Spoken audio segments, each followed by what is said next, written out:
strange enchanted tower. Where am I, thought the princess, and who am I today? Perhaps I'm Cinderella Pig, she wondered, and she looked at herself in the mirror.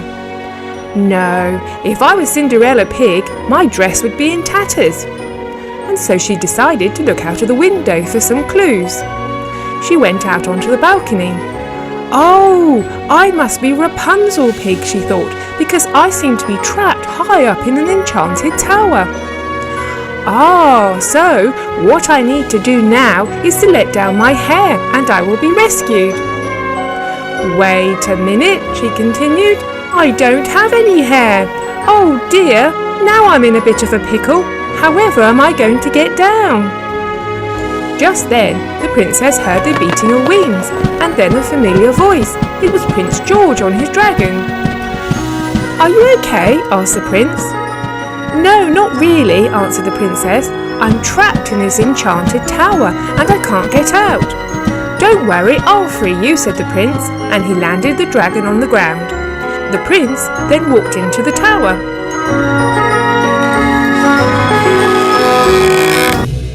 Hello, he said to the princess from the other balcony. How did you get there? She asked. Well, I just walked in through the door, he replied.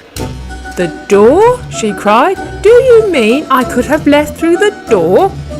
Oh dear, I do feel a bit silly, she continued, embarrassed. The two of them climbed down the stairs and then went outside.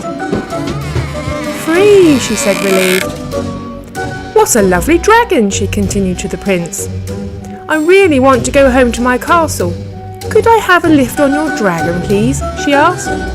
Well, no, not really, answered the prince. There's not enough room for both of us, and I think you're a bit too big. Why don't you go home in that pumpkin, he suggested. Great idea, said the princess. And she climbed inside.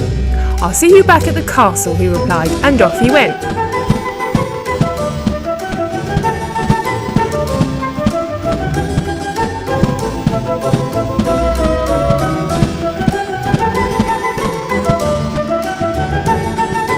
The pumpkin started moving, but there was obviously a problem because... What a mess! How was the princess going to get to the castle now? Suddenly, she saw a beautiful swan on the lake nearby. Of course, she thought, a magical swan. Now I can get back to the castle. So she climbed onto the swan. The swan started moving, but it didn't seem to be going anywhere, just round and round in circles. Peppa climbed off. That was a bad idea. Now I feel really dizzy. She walked to the front of the tower. I don't think I'm ever going to get back, she thought sadly.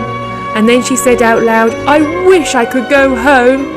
Suddenly, there was a flash of golden sparkles. Did someone make a wish? Said a tiny fairy voice, and there before her stood Tinkerbell. Yes, me, said the princess. I really want to go home. Then your wish is my command, answered Tinkerbell, and she waved her magic wand. In a flash, the princess found herself back at the castle with her mother and the prince. What took you so long? Asked the prince. We've been waiting for ages. Why don't you tell us all about it over a nice cup of tea, continued the Queen Pig, and they all went inside. Thank you for watching our story. Here's another one you may have missed. It was a lovely sunny morning. Peppa Pig and her friend Hello Kitty decided they would like to play in the park on such a beautiful day. James arrived outside their door and both the girls climbed on board.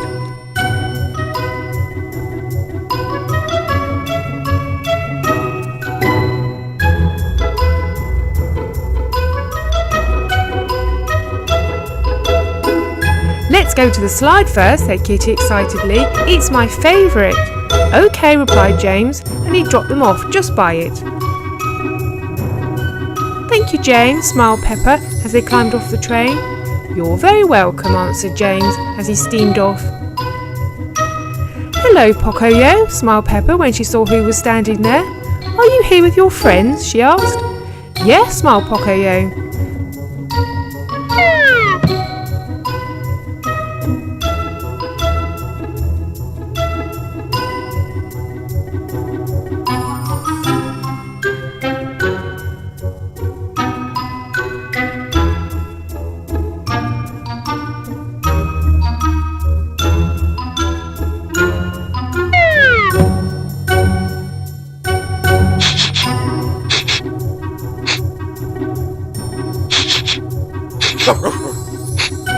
Lula, Pocoyo's pet dog, came over to see who had appeared in the park. "Hello, Lula," said Peppa happily. "You are such a good dog," and she went over to stroke Lula's head. "Kitty," she smiled, "you haven't met Lula before.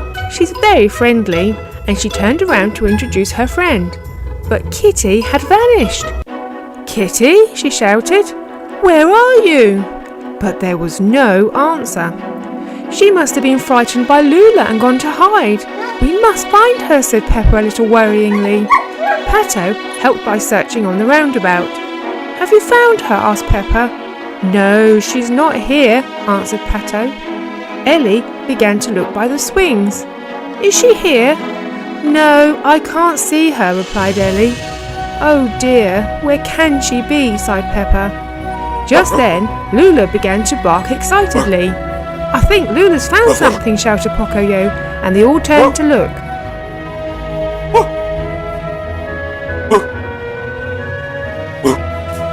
"No, she's just found a bone," said Pato disappointingly. Pocoyo turned around to think, and his eyes caught a glimpse of something high up in the tree. "Help!" He could just hear a very quiet voice trying to shout. "It's Kitty!" he exclaimed, and everyone turned around to look. "Oh, thank goodness," said Peppa. "We found her.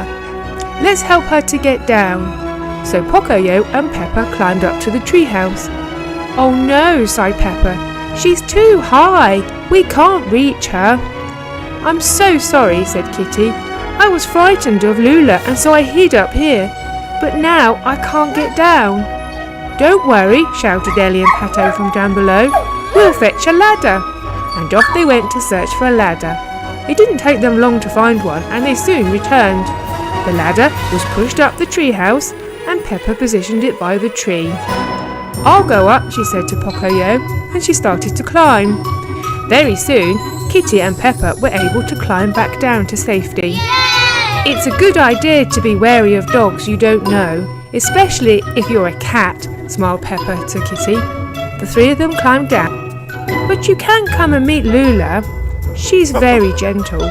Kitty cautiously went over to Lula. "You're right, she